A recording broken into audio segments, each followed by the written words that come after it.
Şöyle görebileceğiniz gayet düzenli bir otobüs durağı var ve kurallara uyuyorlar diyordum ya mesela. Şu görür müsünüz mesela otobüs bekleme sırasının yerini bile yapmışlar. Tek sıkıntı ben 2 numaraya bineceğim ama 2 numaranın nereden kalktığı burada yazmıyor.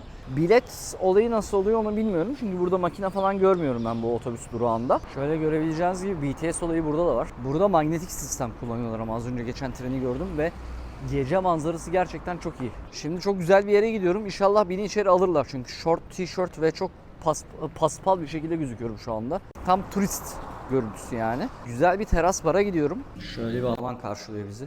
Giriş de şuradan büyük ihtimalle. Evet, içeri aldılar. En azından gelmişken kapıdan dönmemiş olduk. 34. kata çıktıktan sonra da şöyle koridordan geçip içeri giriyorsunuz. İçeri giriş 100 baht. 2 içecek veriyorlar. Ben sırf hani görmek için, size de göstermek için girmek istedim. Ve değdiğini düşünüyorum 100 bahtın bakalım. Evet arkadaşlar, şu anda yanımda Mehdi Hassanimun'la birlikteyiz. Kendisi helipad'de garson, waitress. Are you happy is working in here? Yes, always. Because the view is actually beautiful. Yes. That I will meet a lot of person like a foreigners, like as you, man. How old are you? I'm 23 just. 23 years old. You are very lucky. You are very young and you see always good view every day. Yes, yes. It's very good. It's very good. How is your working hours? You work 20 hours or No, I'm 12 just hours? the day 3 o'clock to night 3 o'clock doing my job. Oh, so you have day off? They pay. I'm satisfied, but I cannot mention this. Oh, okay. It's very good. Do you want say anything, my followers? Yes, everyone actually like and comment, share everything do. Yes. And please Subscribe my the channel. Yes, And, yes. everyone pray for us. Yes. That's it. Thank you so much. Thank Yeah, you so nice much to for meet you, good to say. Nice to meet you too. See you. Okay, bye-bye. Arkadaşlar birazdan şimdi manzarayı da çekeceğim size. Burada efsane bir manzara var. Yani Kuala Lumpur'a geliyorsanız eğer verin 100 ringgiti çıkın buraya. Hiç şüphe duymayın yani. Ya bu manzarayı görmeniz lazım çünkü. 2 tane beleş içecek veriyorlar. Zaten 2 tane bira içseniz hani 30-40 baht. Baht diyorum ya, ringgit. 100 baht veriyorsunuz. En azından manzaranın da tadını çıkartıyorsunuz. Şimdi gelelim manzaraya. Eğer ki siz çıkmak istemiyorsanız da şöyle bakın, bütün Kuala Lumpur ayağınızın altında, görüyor musunuz? Ve gece gerçekten burası güzel bir şehir. Yani Bangkok da çok güzel. Bangkok'u da ben çok seviyorum. Ama burası da gecesi gayet iyi. Söylüyorsunuz içeceğiniz şeyi. Mojito falan da seçebiliyorsunuz bu arada. Yorumlarda çok başarılı olmadığını gördüm içeceklerin. Ama beni çok enterese etmiyor açıkçası. Ben çünkü manzarayla ilgileniyorum. Şimdi şu tarafı çekeyim, sonra diğer tarafa geçeceğim. Bu arada herhangi bir koruma yok falan, dikkat edin falan demişler ama şöyle ipler gelmişler. Bir sıkıntı yok. Yani aşağı düşmezsiniz manzaranın büyüsüne kapılıp, hiç merak etmeyin. Bir de şu tarafa doğru geçelim. Şurada arkadaşlar da çekim yapıyor. It's mine. Thank you so much. Bir de şöyle de çekelim. Yani manzara gerçekten iyi. Buraya gelip çıplak gözle görmeniz lazım yani gerçekten. Biraz da video çektiğim için çok odaklanamadım manzaraya ama. Bir de eğer mesela seviyorsanız, şehir manzarası böyle benim gibi, burası gerçekten sizi tatmin edecek bir yer. Ben mesela gökdelen manzarasını falan çok severim. New York'taki gibi falan. Yani New York'u görmedim gerçi canlı gözle de. Ama hani burası da tam böyle gökdelenlerin arasında. Şöyle bir de dönüş yapalım. Şokta çünkü çok fotoğraf çeken insan var ve turist kaynıyor zaten burası. Tam tur değil de 340 derece bir dönmüş oldu. Çünkü orada bar var. Şimdi kızlardan rica edeceğim, benim de bir manzaraya karşı fotoğrafımı çeksinler. Ben de bir Instagram'a koyayım. Şimdi şu kızlardan gözümü kestirdim, onlardan bir rica edeyim. Benim bir fotoğrafımı çeksinler. Ben de şöyle içeceğimi yudumlayıp biraz relax'a takılayım. Beni göremiyorsunuz ama önemli olan ben değilim burada. Şu an oturduğum yerden de şöyle manzarayı göstereyim size. Önemli olan burada manzara. Gördüğünüz gibi. Meşhur o Petronas kuleleri var ya. Orası da tam şurada karşıda. Müthiş ışıklandırılmış. Işıl ışıl bir şehir. Şu anda da şehre böyle tepeden bakıyorsunuz. Tepeden hakimsiniz. Bu manzarayı da size gösterebildiğim için mutluyum. Bu arada yorumlara mojito kötü falan yazmışlardı. Yani kötü dediğim, çok alkolü az falan yazmışlardı ama alkol oranı falan gayet iyi. Bir de ben buraya gelmeden önce de o rom almıştım ya. O romdan da gene bir miktar içtim. Herhalde bundan sonraki durak otel olur. Büyük ihtimalle burayı çektikten sonra. Çünkü 2 tane içeceğim mojito'dan. 2 tane içtikten sonra tahmin ediyorum ki şarkılar söyleyerek bir Grab çağırıp otele geçerim diye düşünüyorum. Bir de burası ile ilgili olarak son olarak şunu söyleyeyim. Tepede herhangi bir koruma yok. Yani açık alandasınız. Böylece yağmur yağdığında da bir şeyin yağmurun hedefisiniz. Hedefi durumundasınız. O yüzden mutlaka yanınızda, özellikle yağmur sezonunda geliyorsanız yanınızda bir şemsiye olsun arkadaşlar. Yağmur sezonu da ne zaman derseniz eğer, yani Tayland için Nisan'la Kasım ayı arası. Burası için de tahmin ediyorum ki öyledir hemen hemen.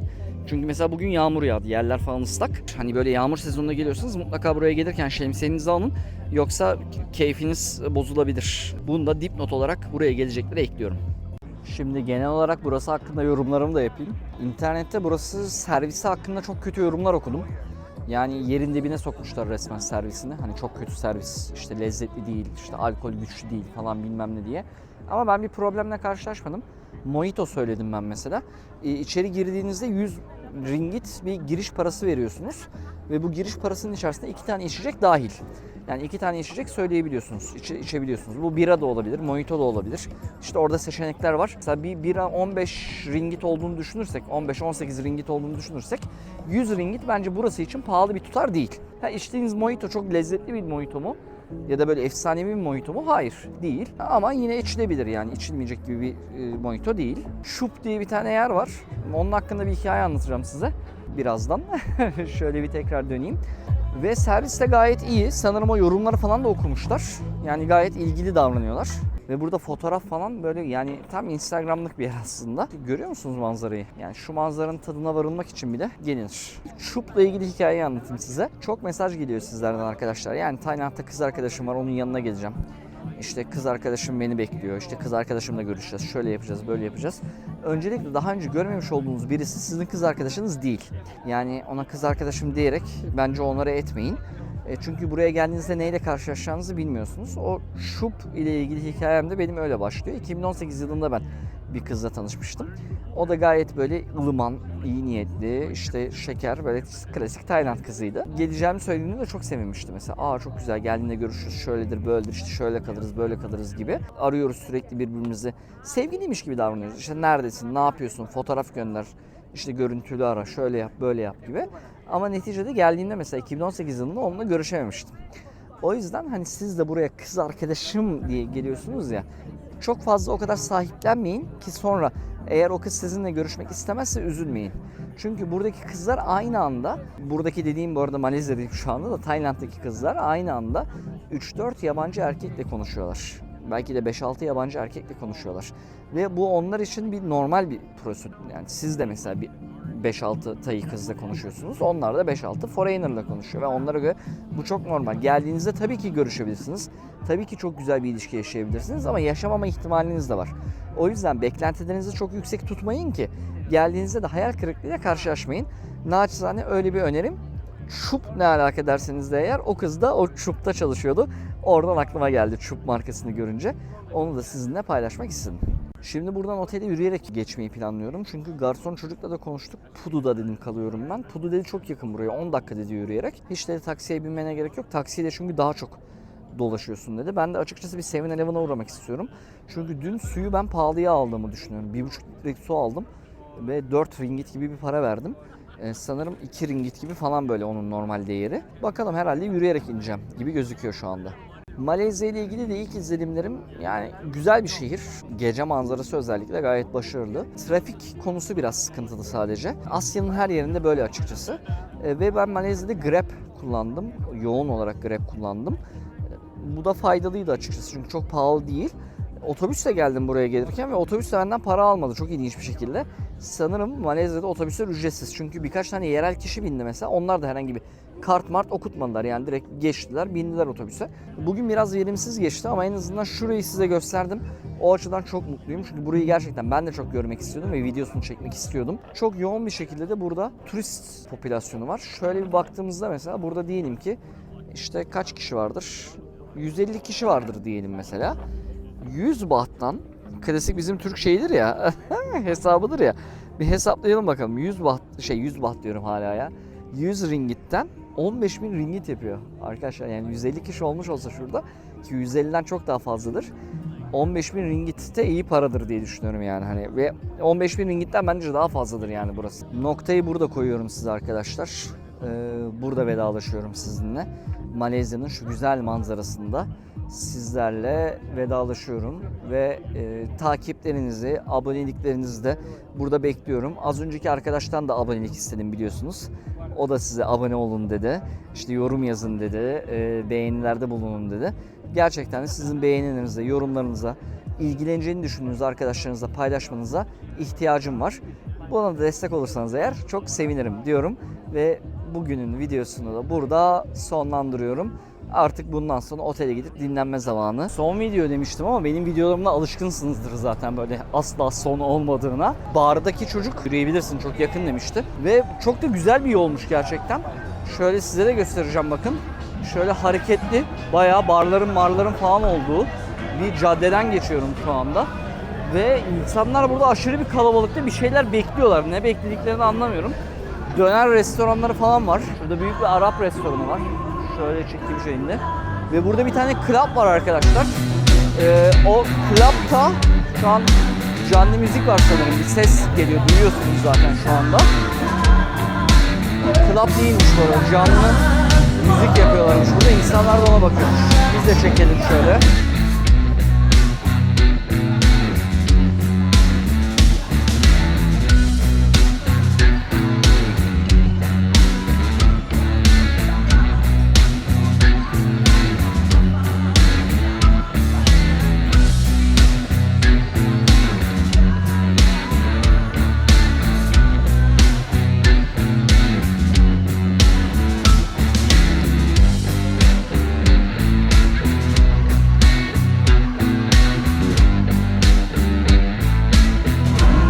Birinde sanırım bir şarkı söylüyor ve insanlar bayağı ilgi çekici şekilde izliyorlar ve böyle hareketli bir sokakmış. Mesela Grab'le gidiyor olsam bu sokağı göremeyecektim, bu sokaktan geçmeyecektim. Güzel, keyifli yani, benim hoşuma gitti.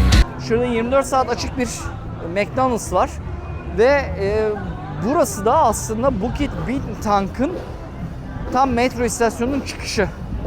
Gördüğünüz gibi ve en canlı bölgesi herhalde diye düşünüyorum ben Malezya'nın. Kuala Lumpur'un daha doğrusu. Times Meydanı'nı andırıyor. Tabii kameram ne kadarını çekiyor, ne yapıyor onun konu hakkında hiçbir bilgim yok. Burada gene bir canlı performans var ileride, onu da göstereceğim size. Malezyalı arkadaşlarımdan güç aldım, ben de geçiyorum karşıya kırmızıda. Ve burası gerçekten bayağı canlıymış yani. Burada da yine bir tane canlı müzik.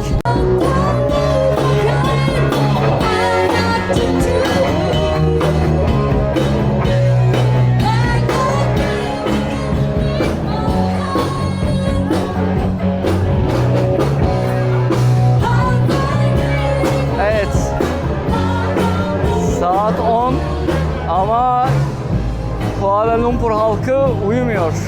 Metro istasyonunun tam altı burası. Burada da yemek yiyebileceğiniz yerler var. Kuala Lumpur'da Bukit Bintang bölgesine yakın bir yerde kalmanızı öneririm size. Çünkü eğlence burada. Aa bakın künefe var burada, görüyor musunuz? Baklava, künefe, dolma diyor. Oo, dolmayı severim ya. Ama şimdi kaç paradır kim bilir. Yine de böyle 2-3 tane alsak mı acaba?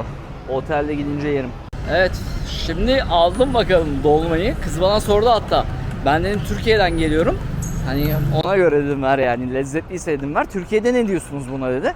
Dedim biz buna sarma diyoruz. Aynı mantık aslında, dolma sarma. 4 ringgit tanesi, 3 tane aldım 12 ringgit. Pahalı tabii hani baktığınızda ama özellikle sordum fıstık mı var diye. Fıstık varmış. Fıstık sarmayı burada görmek mesela benim hoşuma gitti açıkçası. Hani sevindim. Ya Malezya'nın gecesi keyifli.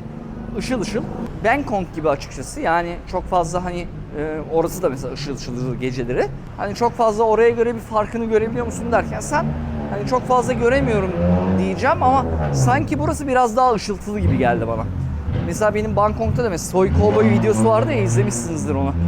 Orada mesela biraz daha karanlıktı sanki görüntü. Mesela burada ışıl ışıl şu an gündüz gibi yani. Şimdi ben ileride şu sağdan döneceğim büyük ihtimalle otelime doğru gitmek için. Bu hareketli yaşamı biraz bırakacağız ama yaşam hoşuma gitti. Tam karşımda görebiliyor musunuz bilmiyorum ama Club DJ Vegas diye bir yer var. Herhalde burası bir müzik klubu diye düşünüyorum. Kumarhane olacağını düşünmüyorum çünkü. Şurada da o Bergera Times binası var. O Bergera Times'ta söylemiştim size fiyatını. Dilerseniz orada da konaklayabilirsiniz. Mesela o fiyat bence Malezya için verilebilir çünkü. Işıklar biraz sıkıntılı. Yani şu an mesela yaya kırmızı yanıyor. Ve ben bekliyorum burada. Ve bu ne kadar sürecek bilmiyorum. Mesela şu taraf geliyordu normalde. Orası bitti. Ama hala yaya kırmızı yanıyor mesela. Yani şu an yeşil yandı mesela ama şu an mesela geçersem de bunlar geliyor. Değişik bir ışık sistemi var. Bakın burada kimi gördüm. Adidas'ın hemen altında. ACV22 buraya da gelmiş. Burada da göğsümüzü kapartıyor. Bergera Times'ta burası arkadaşlar. Yani burada bence kalınır. Eğer özellikle bir de sadece Kuala Lumpur'a geliyorsanız her şeyin tam merkezinde olacaksınız. Ve ben mesela 130 dolara kalıyorum. Burada da 300 dolar. İçi gerçi çok başarılı değil bu. Odanın içini gördüm. Airbnb üzerinden görmüştüm. Airbnb üzerinden bakmıştım ben. Odaların içi çok başarılı değil ama yine de hani merkezi olması açısından bence güzel. Şurada yine Arap restoranı olduğunu tahmin ettiğim Sahara Zent diye bir yer var. Mesela buranın da dekorasyonu gayet güzel duruyor. Şu caddenin de güzelliğine bakar mısınız arkadaşlar? Yani palmiyeler falan, yani şey olarak, peyzaj düzenlemesi olarak benim hoşuma gitti. İngilizce kelimeleri direkt alıyorlar bu arada. Hiç şey yapmıyorlar. Mesela taksi bizdeki gibi. Aynı immigration mesela immigration diye almış. Hani çok fazla İngilizce kelime de var aslında. Malay dilinde, o şekilde söyleyeyim. Ve ben araştırmadım ama Asya ülkeleri içerisinde Latin alfabesi kullanan nadir yerlerden biri olduğunu söyleyebilirim. Endonezya'da galiba Latin alfabesi kullanıyordu. Bakın nereye geldik şu anda, gördünüz mü? Sabah da buradaydık.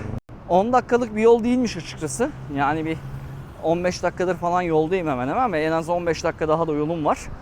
Ama sırf şu Bukit Bintang'taki eğlenceyi yakalamak için bile hani burayı yürüdüğüme çok memnunum. Bir de Malezya için şöyle söylüyorlar. Yani geceleri yürürken dikkat edin.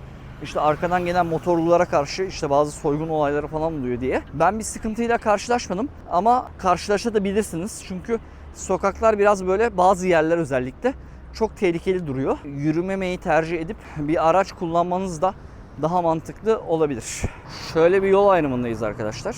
Google beni sağdan götürmek istiyor. Ben de tabii her mantıklı insan gibi sağdan gitmek istemiyorum. Çünkü orası ciddi bir şekilde otoban gibi bir şeye çıkıyor yani. Bakalım bu taraftan gidince başımıza neler gelecek. Çünkü buradan gitmem yani.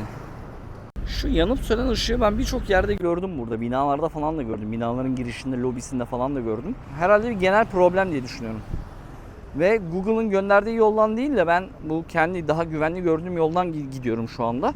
Şu anda da yanlış yolda gittiğimi söylüyor Google. Ama dediğim gibi yani o taraf çok tehlikeliydi. Hani oradan yürünme şansı zaten yok. Google'ın yürümemi istediği yol şurasıydı arkadaşlar. Şuradan gerçi bakın birkaç kişi de yürüyor aslında. Ama hani o yol bana çok güvenli gelmedi açıkçası.